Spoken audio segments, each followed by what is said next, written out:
So, like I was mentioning earlier, right? We'll kick off with the questions, okay? Uh, so that we can build up our understanding. And once we complete all our sessions, if we need to then kind of focus around practice questions every week, then we can kind of discuss that at a later point in time. But let's kick off today. So the change that I made over here is now I started putting a bit of a timer on the questions, okay? So that when you're looking through it just becomes a bit more clearer for you as to how much time you're taking to read. Okay. Now, don't worry if you're going to take more time now. Okay. During the exam, mostly you'll have sufficient time to go through the questions. Okay. But what I'm trying to do is I'm trying to help you prepare with your mindset around it. Okay. So, is my screen visible to all? I hope it is visible. Yes. Okay. So, timer starts now.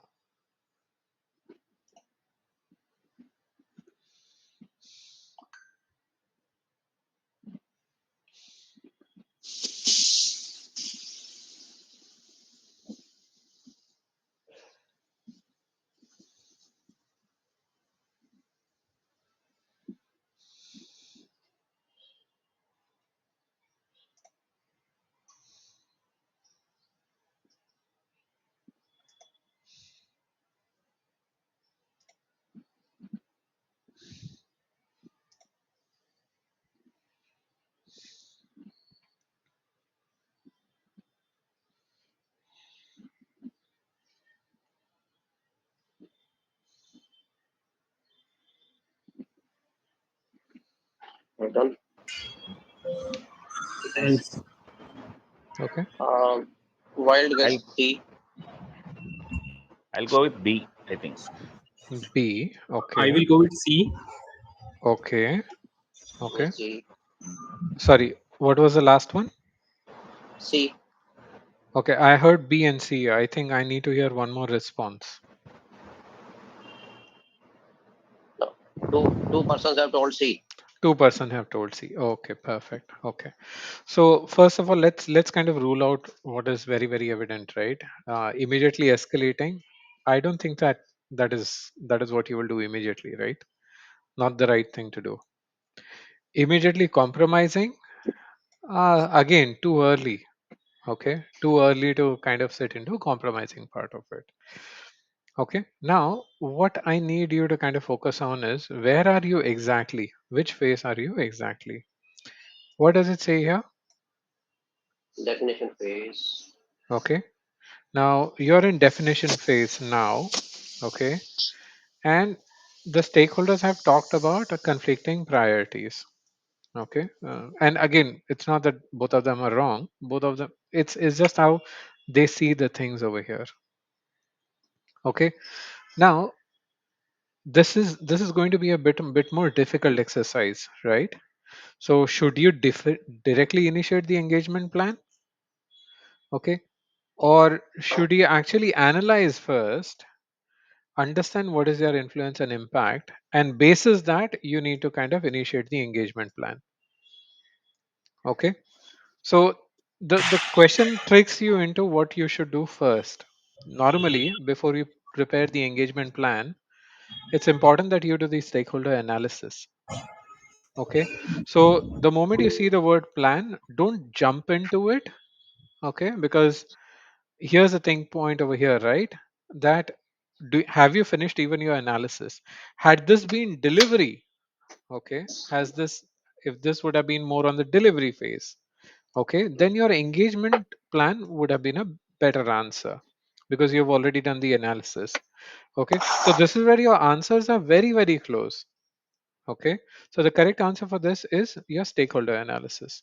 Okay, because you believe once you do the stakeholder analysis during your definition phase, that will then help you kind of understand the influence and impact, create a stakeholder engagement plan, and then you can manage it. Okay, so that's the correct answer over here. I know that these are going to be very, very close answers, but that's the purpose of us having this conversation today. Okay, I'll move on to the second question now. Questions have started.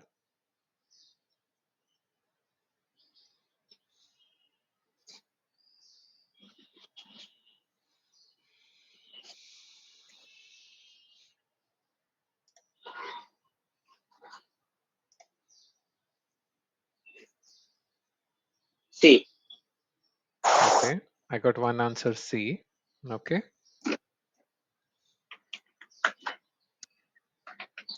I need two more answers. Yeah, C again. Okay. One more answer. C. Okay, perfect. So, in simple terms, right, we have understood what it is, right? This is a component project manager. Just go on mute if you're not talking. There's a bit of a background noise, please. Okay. Because I don't know how it might come out in recording. Okay. Just go on mute if you're not talking. Thanks. Okay. So, first of all, right, it's a component project manager. Okay. Normally in exam, you'll find component manager or project manager. You won't see both kind of coming in.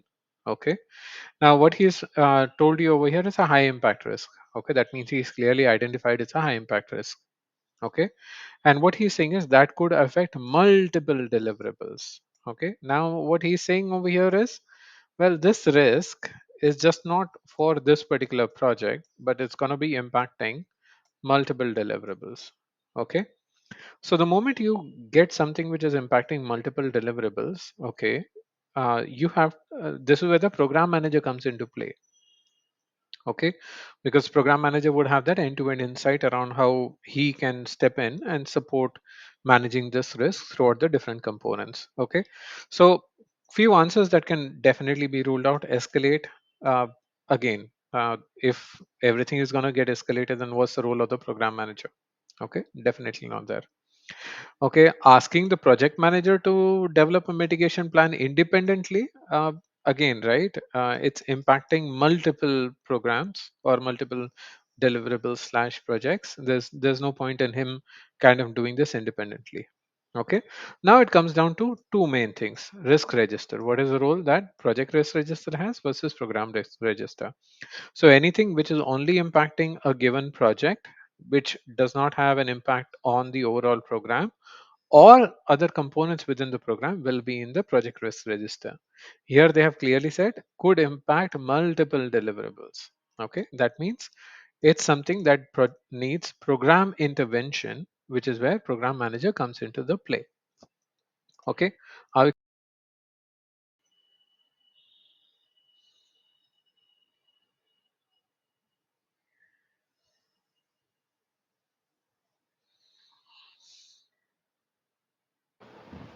I'll go for B.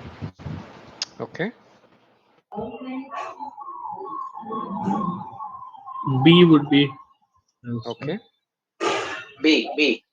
perfect. Okay, so B is the correct answer for this, because here's the thing, right? Reducing meeting frequency, I don't think that they are talking about anything around frequency issues. What they are primarily focusing around is overlapping agendas and unclear decision rights, right?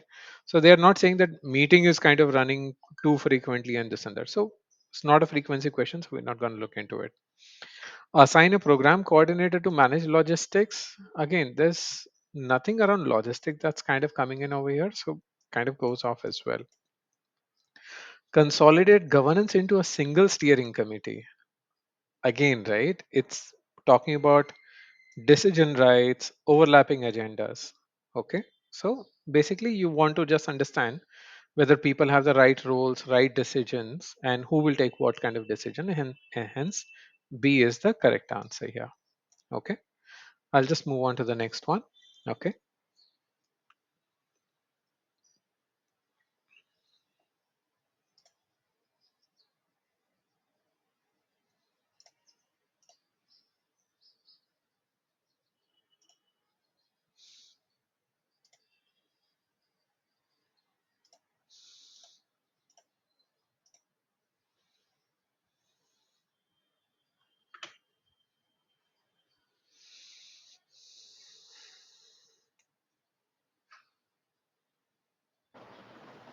I'll go for C. Okay.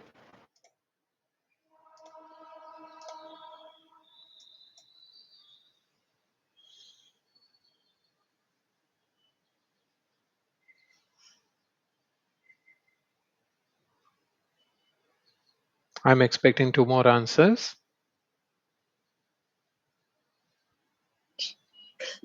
Probably C, but not sure. Okay. One more answer. I'm confused between A and C, but I'll go with C. Okay. Let's also talk through it. Okay. So okay. So one thing that we are clearly sure, right? Delay is your schedule. Okay. So we can't keep on delaying the schedule and asking for more money again to extend and delay pretty much the same. So B and D outrightly get ruled out. Okay.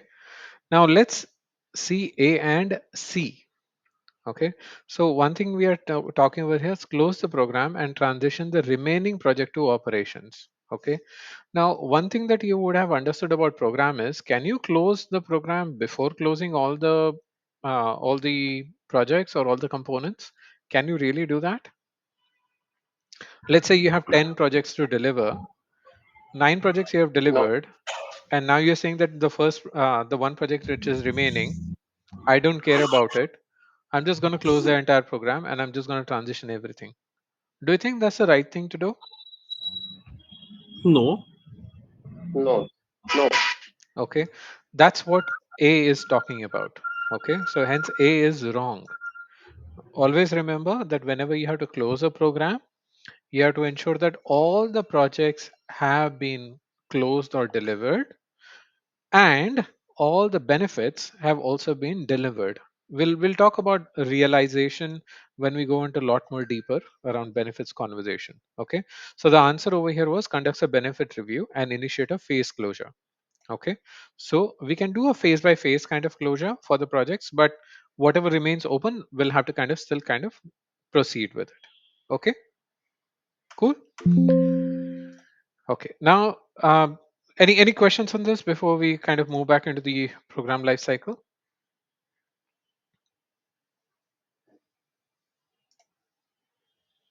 Okay. I assume there are no questions on it. So I've just brought in the program lifecycle documents section. Is this visible to all? Yes. Okay. So always remember which document is getting created where and where all it can actually get updated. So before your exam, just try and have a look into this once, and if required, you can obviously refer to the earlier videos, which can help you out. Okay, these were the set of questions that we had discussed last time, so I'm not going to go through it. Okay, uh, we also did touch about the program definition and other activities. We went through it. We spoke about business case, program charter, roadmap, stakeholder register, risk register, and we stopped at discussing program governance plan. Okay, so before I kickstart on program governance plan, were there any questions that anyone had on these documents so far? Any questions on these? No. Okay, okay, fine. Okay, so let's move on to the program governance plan now.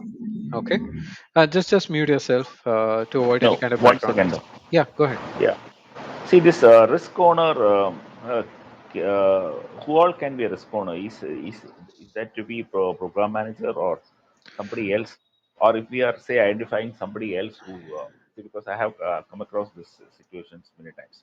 Okay, If I wanted to identify somebody else, say for instance, I need human resources, and if I'm identifying my resource management group as the risk owner for that uh, risk, uh, do I need to take a sign off from this person that he's the risk owner and I am putting him on the risk in register? an ideal world, whomever you are recommending, okay, for owning that particular risk, you need to get their understanding and agreement that they will own the risk.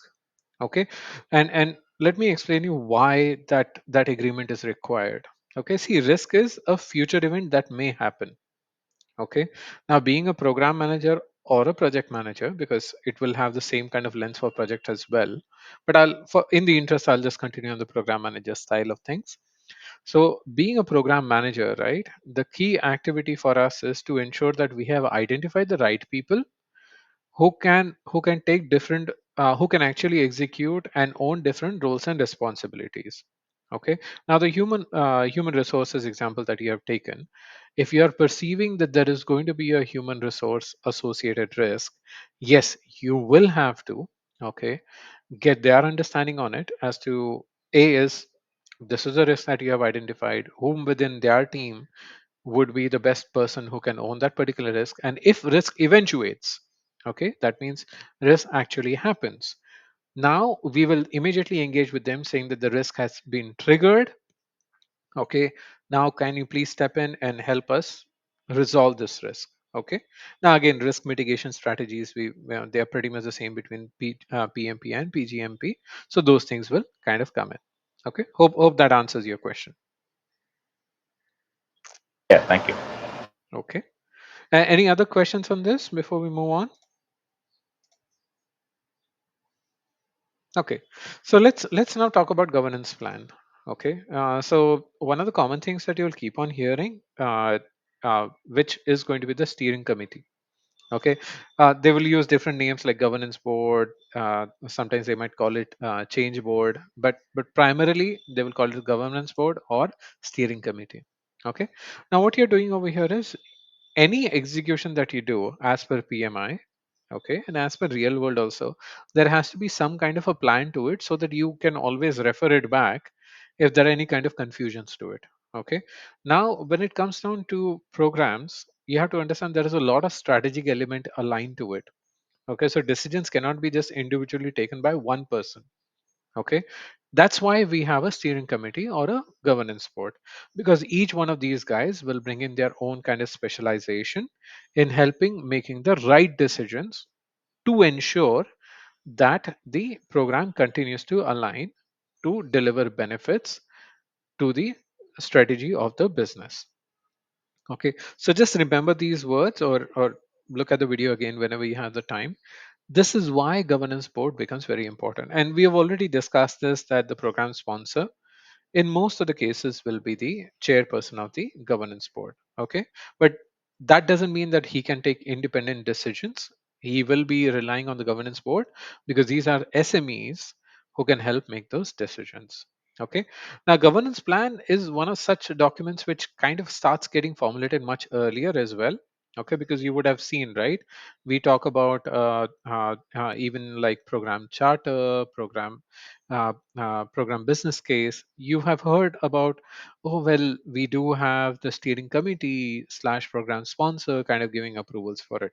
Okay, so this is going to happen very very early in the phase.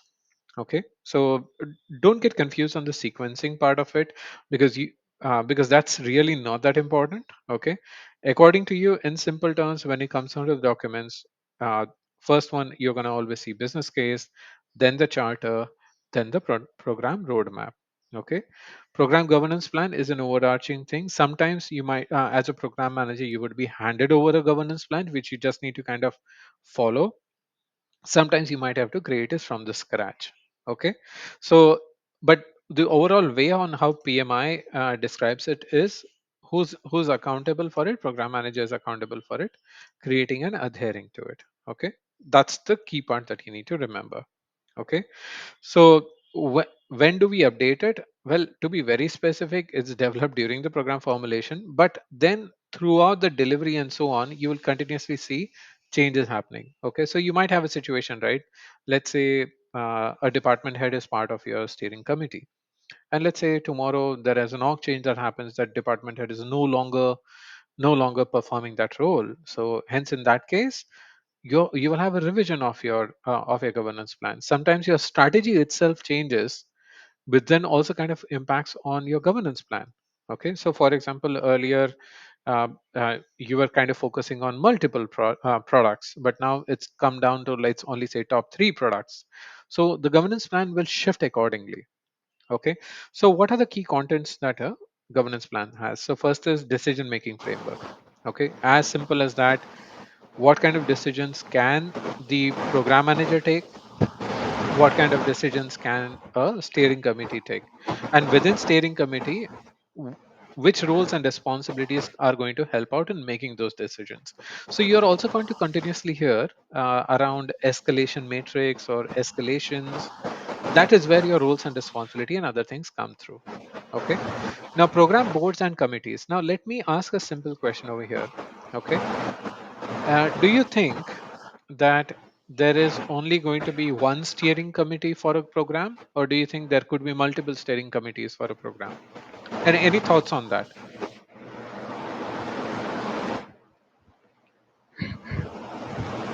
I think there would be a one steering committee for the program, apart from a steering committee for the all the component projects also, which are separate. Steering committee for all the components. You can call it as a change board or CCB, centralized change board. That's what PMI attributes to it.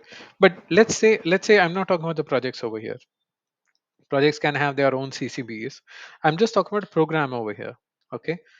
Do you think will there ever be a situation wherein you only have one steering committee and you don't have multiple steering committees, or it could happen that you have an overarching steering committee, but then you have multiple steering committees also within under it? Any thoughts on that, guys?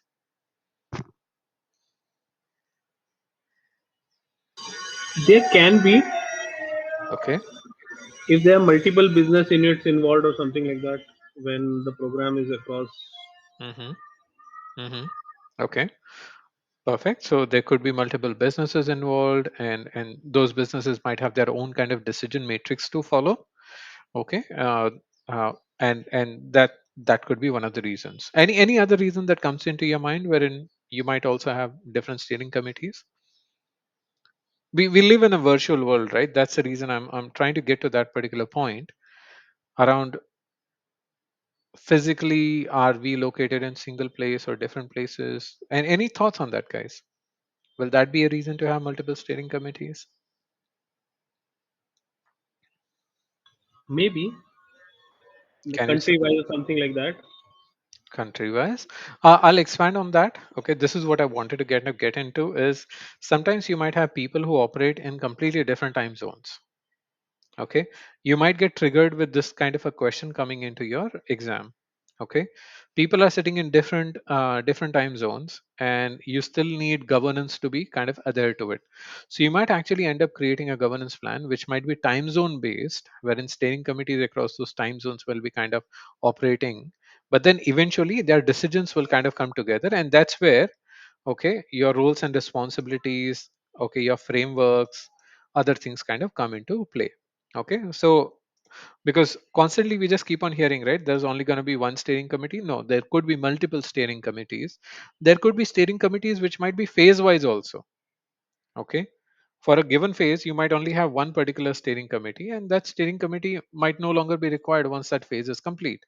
So there could be different ways around looking at it, but just remember, as we discussed, we could have multiple steering committees. Okay, now with the steering committees they have to make a lot of decisions, and they have to continuously monitor the program performance, which is where your reporting requirements will also kind of come through. And then changes, obviously we spoke about it, right? Certain changes. So for example, let's say there has to be a $200 approval required to be done. Okay, and that decision is there, it's a very minor change on the budget. Do you think you need to wait for a steering committee meeting to happen for $200 decision? Probably not, right? Doesn't make sense to kind of wait in for that long to kind of make those decisions. Okay, so this is where the steering committee will also kind of give some kind of an authority, okay, to the program manager, wherein he or she can make certain decisions or approve certain changes on their own. Okay, just think it from this perspective, right? Let's say there is a component happening. Okay, there's a component or a project that's running on, and there is a small change around quality metrics that a person wants to do within their project, and that quality metrics isn't just an improvement. It has no impact on the overall program. Okay, it's just the way of earlier they used to measure x plus y. Now they are now they are measuring it as a plus b. Okay, it's just a better measure. Now, do you think that you need to go to a steering committee for that? It's just a minor change. It's only within the project manager's authority. Okay, so do you think you need to kind of program manager himself can make a call on it? In most of the cases, yes, he can. He doesn't need to kind of wait for a steering committee to happen. And also remember, right, steering committee will have a cadence on how frequently they meet. They're not going to meet daily. Okay, even the program manager may not meet daily with the project manager.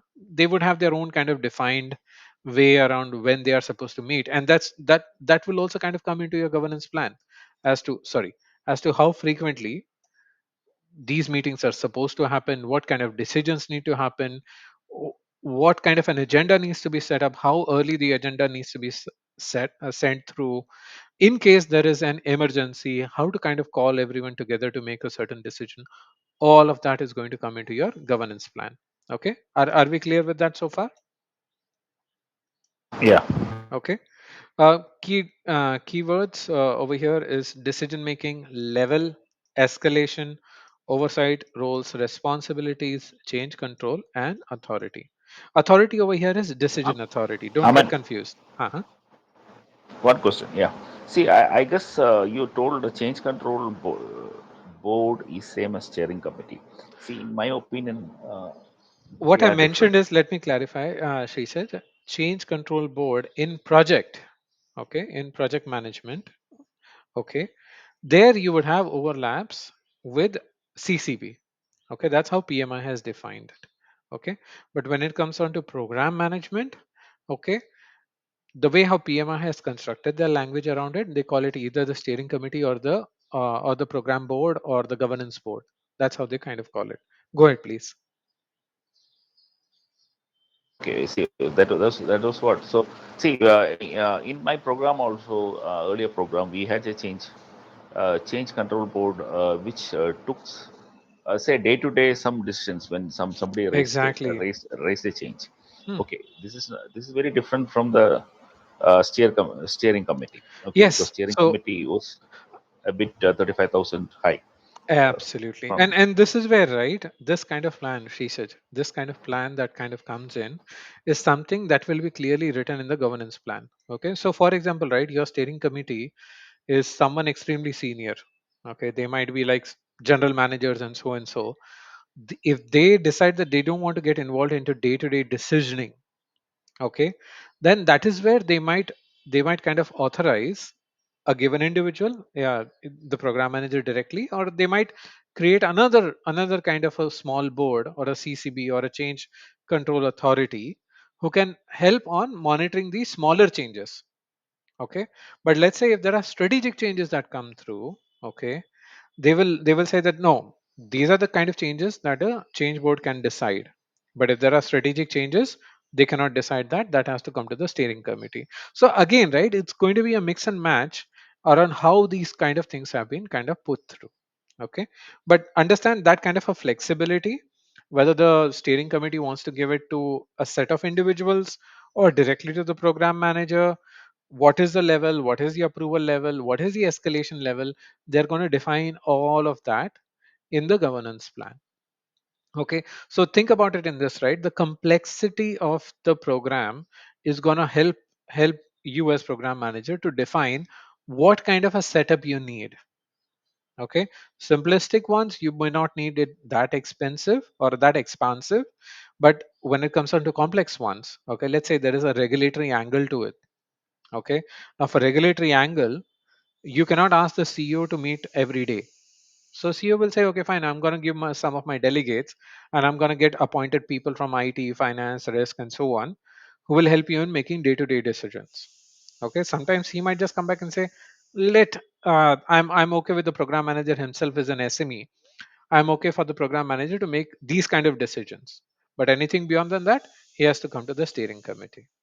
Okay, so this entire setup will be extremely dynamic depending around how what kind of program we are running.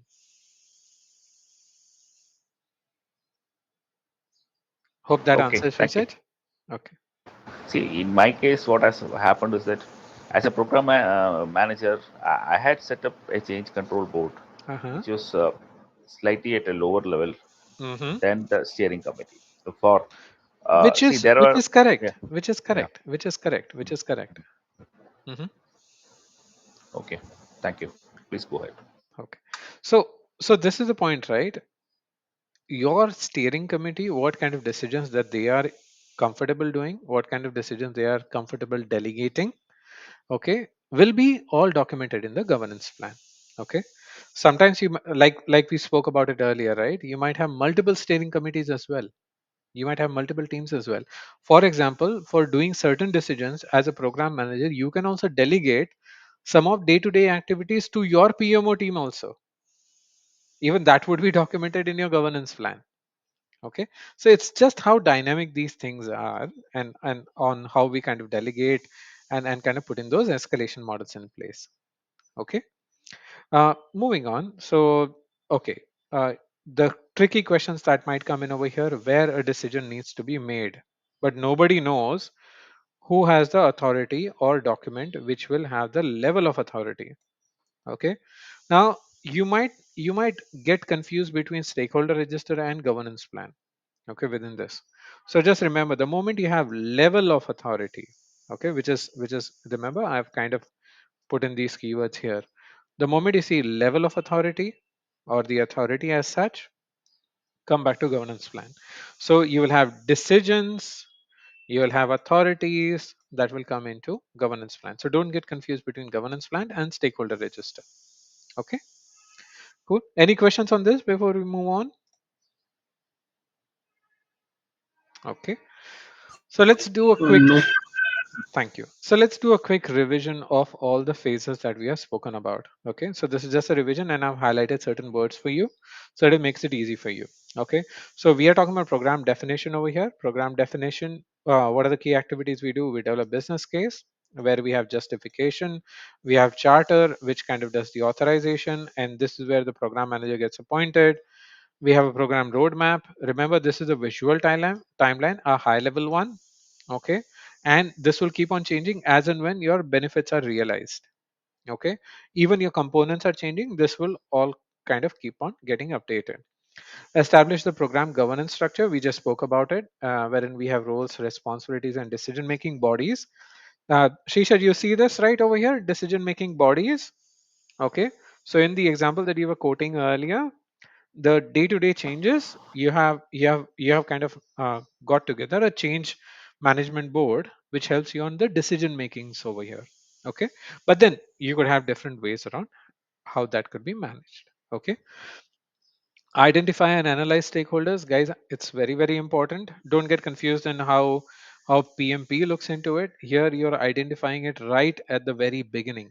Okay, the moment you start the program, you're identifying it. Okay, what is their impact, what is their influence? We've kind of spoken about that. High level risk. Okay, this is, understand, during the program definition, your high level risk are more associated towards your program and its strategic alignment. Okay, that's what it is kind of focused on. You might see more risk kind of getting added once you're in the planning stage and similarly in the delivering stage. Okay, things to look out for: business keys. Okay, that's the key, that's your first document. Okay, remember always that it's a living document. Okay, and this is the ultimate reference point for all program decisions. Now, who makes all program decisions? It's the steering committee, right? So I oftenly simplify it and I call it as business key is the sorry business case is the only document that will be used by the steering committee to make their decisions. That's it. They are not going to look into any other document.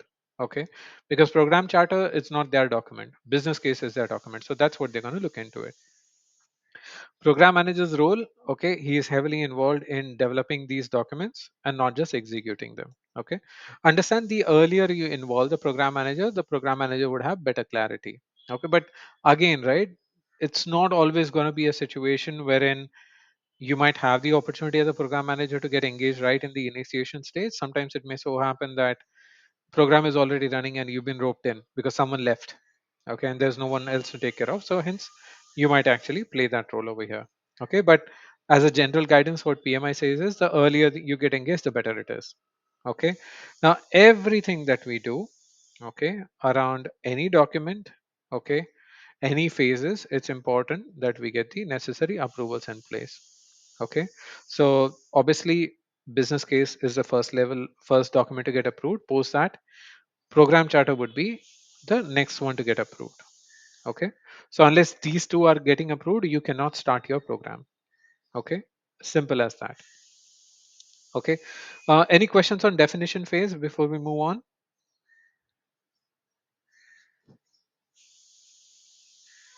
Okay. Delivery phase. Okay. Now, again, we're going to go quickly through it, but I'll stop wherever you guys have questions. Okay.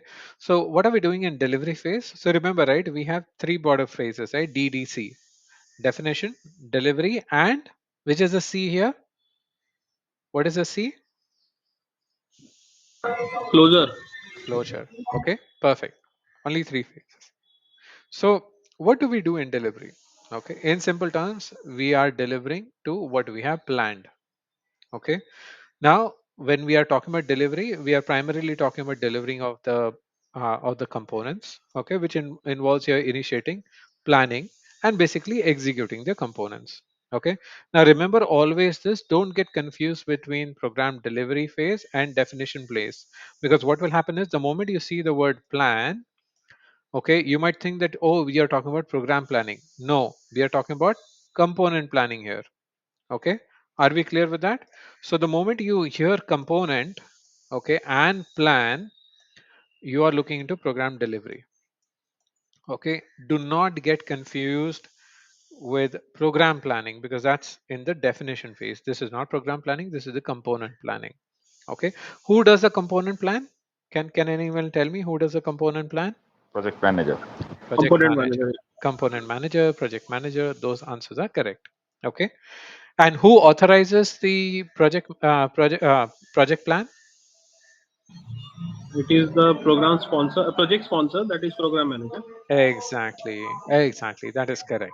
Okay, again, these decisions around who needs to take what kind of decisions will be automatically put into your governance plan. Okay, so it is fairly simple that way. Okay, next thing that you will have over here is what I'm going to do is you're going to continuously manage your program scope, schedule, budget. Okay, now one key point over here is you're doing it at an aggregated level. Okay, so you're not, so once you allocate a particular budget to a project manager, you're going to let the project manager drive and manage his or her own budget. So you're not going to sit and manage their own, because manage their work for them. Okay, one of the key things around program management is you should not be interfering in the work that your project managers are doing, while you should be available for them if and whenever they have escalations or any kind of supporting needs. So your job over here as a program manager is to look at how things are working at a consolidated slash aggregated level. Okay, you're not going to sit and do project manager's job for them, because again, right, you have appointed project managers who are extremely skilled in their job, so you need to continuously have faith in them. Okay, similar on the monitor side of it, you're going to see monitor and control program risk. Okay, who's going to manage project risk? We just looked into that question earlier. Project manager will have project risk. Perfect. So project manager will manage project risk. Program manager will manage program risk. Okay. But Now, there is a connection between them. No, the some yeah, data yeah, yeah, which are the yeah, interdependent. yeah, yeah. So it's again, right? Interdependency is the key point over here, right? So none of this is going to be done independently. Okay. Wherever people are supposed to kind of come together. Okay. So let's say you have a program of 10 projects in it. And let's say one project A, has an impact on project B and C. So, do you need to manage this program now, or rather this program risk now? Do you need all the 10 project managers, or do you need only these project managers from A, B, and C? Anyone? Could you repeat, please? I'll repeat the question. So, let's say you have got a program, okay? Let's say program X, which has 10 projects in it, okay? 10 subcomponents in it, or 10 components in it. Now, let's say pro, uh, one is program A, and then you have program B, and sorry, one is project A, and then you have project B and C, and similarly you have D, E, F, and so on, right, till 10 projects. Now there was a new risk that was discovered in project A, which has a direct impact on project A as well as project B and C. So when you are when as a program manager you're managing this particular program risk, do you need all the 10 project managers to be there to monitor and control this risk, or just project managers from A, B, and C? A, We B, are and C. talking about. We are talking about Ready monitoring and and clean. control only, no? Monitoring and controlling. Yes, I'm talking about that. We have already identified it. We have made it clear that this is across the three projects only. Absolutely. And that's what is important, right? So whenever you're managing such kind of risk, okay, you're going to engage the respective, in this case, projects as well as stakeholders. So let's say there is a technology issue which is going to impact all these three projects. You would also need a technology stakeholder to be there for you, right? To help you kind of monitor and to help you kind of mitigate that risk. This is where your risk owner also kind of comes into play, which we spoke earlier. Okay, so that is what is there. Now the next one that comes in over here is manage program communications. Okay, so program communications is what we are talking about. We are not talking about project communications. So you might have a situation, and this is, I think, if I recall it correctly, this was one particular question that came into my exam, wherein one program stakeholder is unhappy about a report on a given project which was not sent to him on time. Okay, so understand this. Program stakeholder is unhappy for one project report which was not sent to him on time. Do you think this is related to project communication or program communication?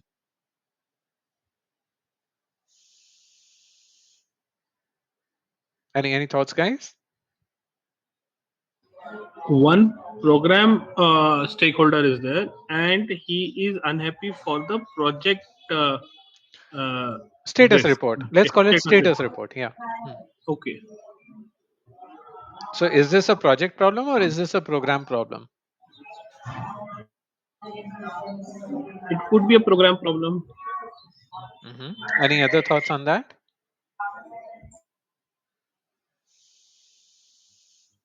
Any other thoughts? It's a project problem. Project status report was not sent, right?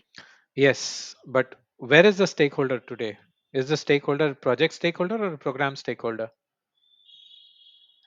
This is the point that you guys need to keep in factor, and I'll try and get such kind of confusing questions in our upcoming sessions also. Okay, so this is a program communication issue. Now remember, in program communication also, you might have to send certain status reports to different program stakeholders. Okay, so here it's a program communication that's missing. Okay, or rather program communication has had an issue, not a project communication having issue, although it's a project status report. Okay, but just remember which stakeholder is where. If the stakeholder is sitting in the program, then it's a program communication. If the stakeholder is sitting in the project, then you don't even need to get involved. You just need to tell the project manager, hey, yeah, I've kind of heard that a stakeholder has not got this information, can you please manage it? Okay, so that the same thing doesn't happen again. So anything that has to be specifically for a project, unless it's escalated or unless it's impacting more than the current project, will be directly handled by the project manager. Okay, clear? Okay, benefits management and realization. Well, the core purpose of us kind of doing a particular program is for benefits, right? So we want to ensure that benefits are managed and we are starting to deliver those benefits. Sometimes the realization of those benefits will happen while you're in the program. Sometimes the realization of those benefits may happen even after the program. Okay. But what we are saying over here is we need to kind of track and measure whether these benefits are really getting delivered. And for each of the benefits, which we'll kind of talk in our sessions at a later point in time, you will also have benefit metrics to really confirm whether it was delivered or not.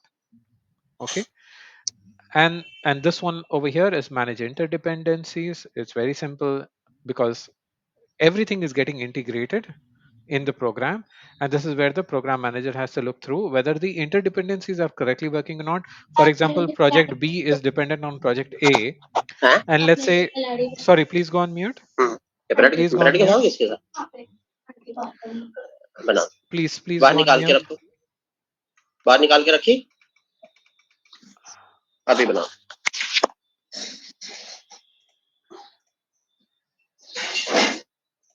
Okay, guys, my humble request. I know that this session might kind of confuse you on the mute button, but please go on mute unless you have a point to raise.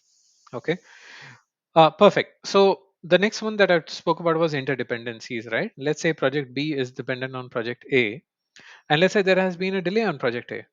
Okay, so that will impact obviously project B also, their timelines, their resource allocations, everything around it.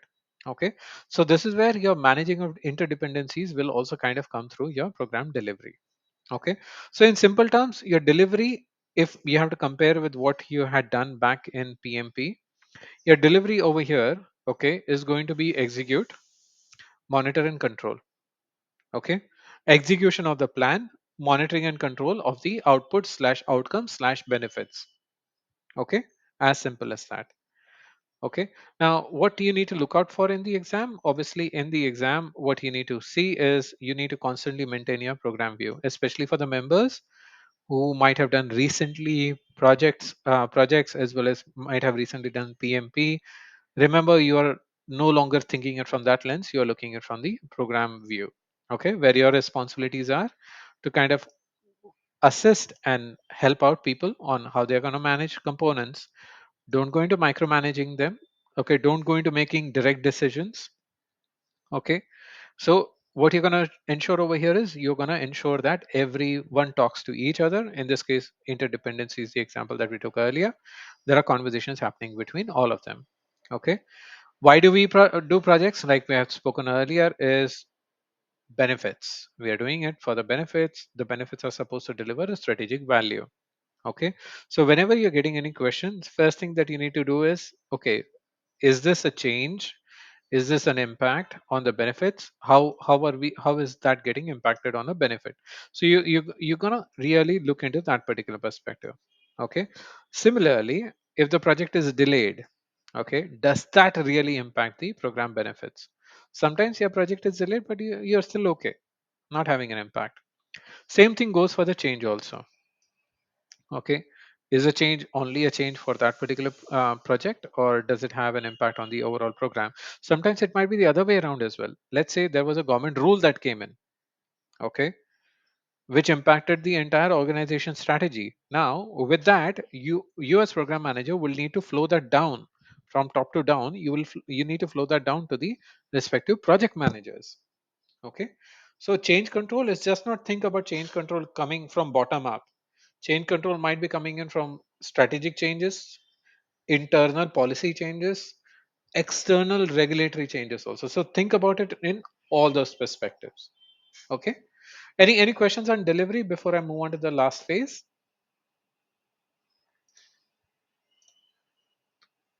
Okay, perfect. So going on closure. Okay, now what is a key focus of closure? Transition of program benefits. Let me ask you this question: transition of program benefits. So where do you think transition of component benefits happen? Does it also happen in closure, or does it happen in delivery? Component benefit is in delivery only. Absolutely. So your component will start and end, especially the benefits also, okay, will be delivered in the program delivery. So do not get confused when you see transition benefits. Here in closure, you are only talking about program benefits, okay, because there might be certain things while you have individually transitioned out the component benefits as an overall program, there might be some more benefits that the program is going to achieve, which is what you will transition during the program closure. Okay, now during this phase also what you're going to do is you're going to ensure that none of your components, okay, sorry, none of your components are open, okay, because you need to ensure that all the components are closed. Lessons learned, you're going to hear this throughout. Lessons learned had to be performed throughout the program life cycle. However, a final review, okay, of the lessons learned, final gathering, final inputs on the lessons learned that you have to take it from the steering committee as well, will happen during program closure. So just remember that tiny bit of a addition that you have on lessons learned. Okay, and obviously, right, you will also review the overall program performance. So you will have a final program performance report which will get reviewed over here. Archival archival of program records. So simple as it is, every program will generate a lot of documentation. Okay, just lessons learned is just not one documentation. There would be a lot of it kind of coming through, like um, you might also have situations like your procurement records might be there. You might have situations wherein your change logs will be there. You might have situations wherein your hiring log might be there. Okay, all those things will kind of come into your archival here. Release transition of program resources. Now again, remember, right, you're talking about which resources over here? Program. Okay, like for benefits, you're talking about program resources. Okay, you're not talking about your project resources. So when will release transition of your project resources happen? Which phase will it happen? In closure, program closure, or program delivery phase? Anyone? Delivery. Sorry, Shisha, say that again. I said delivery phase. Delivery phase, exactly. So in simple terms, right, whenever you think about components, okay, everything will happen during program delivery phase. The only thing that will happen during program formulation phase, or rather program definition phase for a component, is identification. Because at a high level you need to know, right, which all projects you need to run. So identification and some bit of analysis might happen there, but mostly everything else will happen in the delivery phase. Okay, final program report, we just spoke about this. So there is a final program report that will kind of work through, which will kind of document everything about this, and this will also kind of get archived as well. Okay, now there will be a bit of a confusing question that will come in over here, is transition is just not a handover. Okay, now remember, benefits are just not to be delivered, benefits have to be sustained. You will see a lot of programs, they would have delivered a lot of benefits, but 2 months down the lane, people are not able to sustain those benefits. And people will say all the money got wasted. Okay. So when you look into transition of benefits, one of the other angles that you also need to kind of factor in is the sustainment. And will touch base more deeper on the sustainment part when we kind of get into our benefits management domain. Okay. So, and also, right, as I've noted over here, this is a common failure point, and you will obviously get a couple of questions on here. Okay, benefits management, benefits delivery, benefits realization, benefits sustainment. Okay, what role transition plan plays, what role sustainment plan plays, what role management plan plays. You will see a lot of overlap in there, and I'll try to get you some questions so that I can help building up your understanding. Yeah, Okay, man. yeah, Yeah, this is regarding the transition period. See, uh-huh. in ITL, the ITL older version, that is V3, not the current Mm-hmm. version, which is V4, Mm-hmm. you have a phase called service transition, where after service strategy and service design, you before you move into service operations, okay, there is a service transition period, which is like project management, because it is a start date and end date, and the things happen. Mm-hmm. It is not like a handover. So can we relate this transition handover in program to something like that? You can relate to it. It's a lot more broader than that as well. Okay, see over here, when we talk about transition, and we'll go deeper when we start talking about benefits. See, transition is just not training the people and saying that now you do whatever you want. Here transition is you're training the people, you're providing them the necessary documentation, you're giving them metrics also as to how they have to measure the continuous sustainment of the particular benefit. So it's a lot more than that. Okay, but again, right, each of these standards which are out there, they will talk about from their own perspective as to what they feel it is this closely related? The answer to that is yes. The way on how we see it at the program level, you might PMI has certain more additions to it, which we'll kind of talk through it. Okay, but yeah, there is a bit of an overlap amongst all the scientists. So, for example, there is a change management standard also, which is I'm forgetting who has that change management standard. They also have a different lens on how to look into transitions. Okay, so again, right, ultimately is different organizations will come up with their own perspectives on standards on how to manage this, but we'll kind of talk through it. My only humble suggestion, when you're attempting the PGMP exam, look it from a PMI lens. Okay, because when you start looking in from your day-to-day BAU activities lens, right, you might actually end up choosing a wrong answer. Okay, which is why we'll kind of run through all these questions, practice questions. Okay. Hope Srijit, hope that helps. See, even in service transition of ITIL, they talk about reaching the KPIs and SLAs. Perfect. Uh, okay. So then there is, sorry, I'm not closer to that closer to that standard, and hence I can't comment. But yeah, like I said, right, there might be certain overlaps that you might have across. Okay, And someone change might. management, I think, yeah, Mhm. change management. Sorry, change management. I think you're talking about the proxy, Prosci, ADKAR, prosci, prosci. ADKAR, Yes, prosci. ProSci, Thanks, ADKAR, thanks for reminding ADKR. me. Yeah. So again, right, ultimately all of these things kind of converge, and ultimately all these standards are supposed to help us deliver a particular result for the organization, value for the organization. So again, different ways of someone kind of looking at the lens of it. Okay, cool. Okay, so just final thing over here, program roadmap, keywords. So like I mentioned, program roadmap, high level strategic plan. Ensure that you don't get confused between roadmap and schedule. Schedule will have activities. I think we took a couple of questions around it. Benefits register. It's just not you kind of capturing the benefits, you're actually tracking the status aspect as well. Okay, remember this is going to be a key tracking tool. We'll go into a lot more deeper when we start talking about it. Okay, program governance, as we said, it's a decision making and oversight. Okay, it's established early in the definition phase, which is what I was mentioning earlier. Okay, escalation level will be a keyword over here. Component, normally, uh, most of the times you can assume that it's projects, but remember it will include projects, subprograms, and other work. Okay, other work is other supporting work. Okay, for example, if there is any kind of admin related activities that are needed to happen for a particular program, that is also a key component. Okay, benefit sustainment. Okay, don't get this confused with the benefits realization. Okay, benefit sustainment primarily will be the responsibility of the operational owner. Benefits delivery will be a responsibility of the program manager slash project manager, mostly project manager, but sometimes you might have a situation that a project in its own cannot deliver a particular benefit.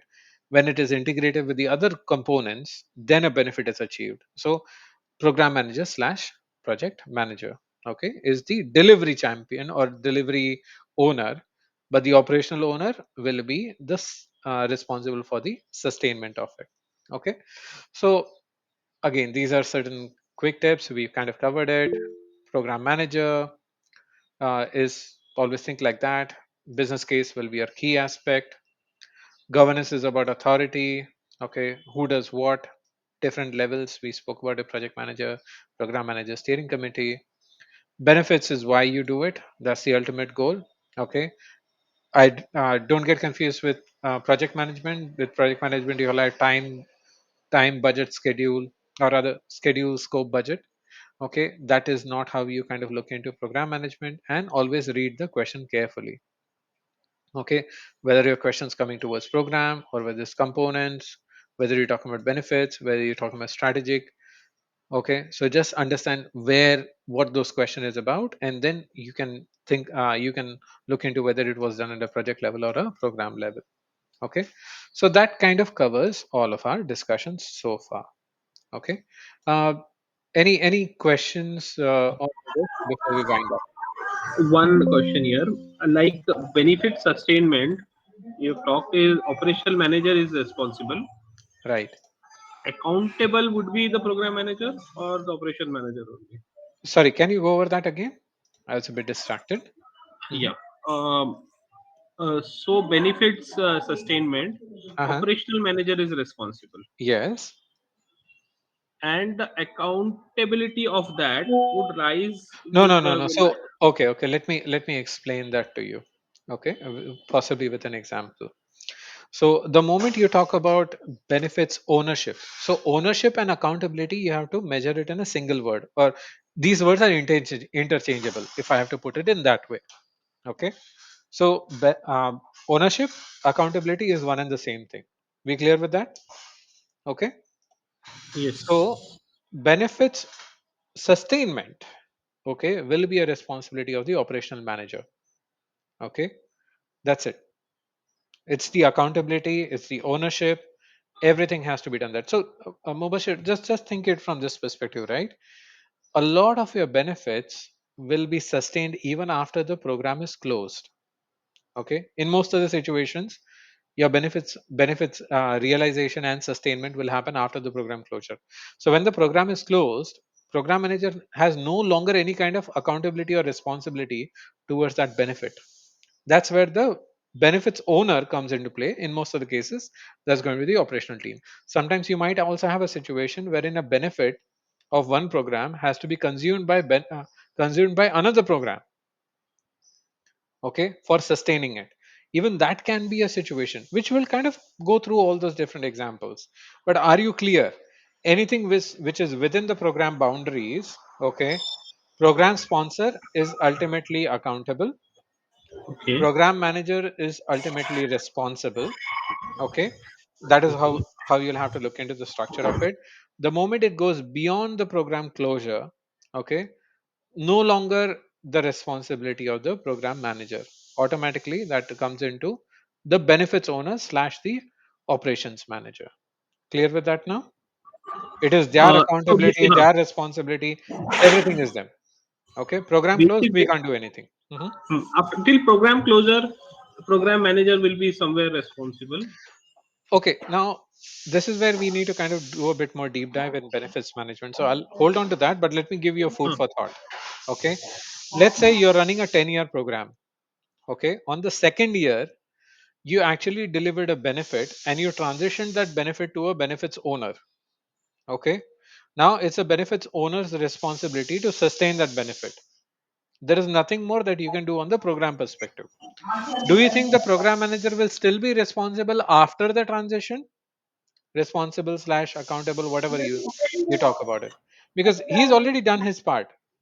It was told to him to deliver this particular benefit, he's delivered it, he's transitioned it, he's done his part. Okay, now do you think he should still be accountable or responsible post the transition? Ideally, no, but see, when I come to the basic definition of programs, it is programs, component projects, sub programs, and operationals also. When we talk about the No, that is where you're mistaken. The definition that you just spoke about, that's portfolio, okay where operations is part of portfolio. portfolio, Operations okay, is never going to be part of program. Neither operations is going to be part of projects. So project, yes, just yes, have that clear in your mind. Okay, because okay, during exam, if you don't read it correctly, you might actually misconstrue it. Okay, okay, understood. cool. Okay, okay, guys. Any other questions? Any other last minute questions that you have? So, I mean, to just to carry on that point. So you are so basically you are saying that there is no operations component in a program management. It is uh, it's only projects and a big program. So think about it, right? A program. What are the three components it has? It has projects, subprograms, other supporting work for the program. You will never hear the word operations. Operations is part of your portfolio. So think it from this perspective, right? Your operations is an ongoing activity, right? It's an ongoing activity till obviously something else happens. But your program and project, right? They will have a definite start and a definite end date. With program, obviously the end dates will keep on changing or will have lot more difference between start date and end date. Okay, but it's always end. Your operation will never end. So look back into the first video that we had kind of gone through. Okay, just do a bit of a refresher in that first video, wherein I spoke about the distinction between project portfolio and a program. Okay, once you look through it, that will get cleared. Okay. So one last question. This is regarding not regarding what we discussed today, but regarding PGMP and PFMP. Hmm. Okay, there are guys who say that PFMP, who are written about the exam, says that PFMP is much easier exam than PGMP, and there So are people who are written only PFMP. They are now written PMP or PGMP. So, what is yes. your take on this? So my take on this is, in very simple terms. Okay, that when I compare, so I've only given PMP and PGMP. Okay, Uh, if PMP is difficulty level 1, PgMP according to me is at least difficulty level 5. Okay, Okay. I can't comment on PFMP because I've not done it, but have I seen people who have directly skipped even PMP, PGMP, and directly done PFMP? Yes, they have done it. Okay, especially people who have worked in construction portfolio, and I think in our chapter we got at least one person who's done that. Okay, but again, right, everyone has a different lens on how they kind of operate and what industries they operate and what kind of skill they demonstrate. Basis that it happens. So I can't comment around uh, which is correct or which is not. So I can only say PMP is difficulty level 1, PGMP is difficulty level 5. In fact, if you go onto Reddit, most of the times you're going to constantly hear this coming through is PGMP is way tougher than PMP and PFMP. That's a common thread you will see across. Okay, cool. Thank you. Yeah. Thank you. Any Bye. other questions, guys, before we wrap up? Okay, cool then. Have a wonderful weekend, guys. Take care. Bye. Thank you. Bye Yeah. bye. Thank you, Aman. Thank Bye. you. Bye. Very Thank you all. nice Bye. Bye. session. Bye. Bye.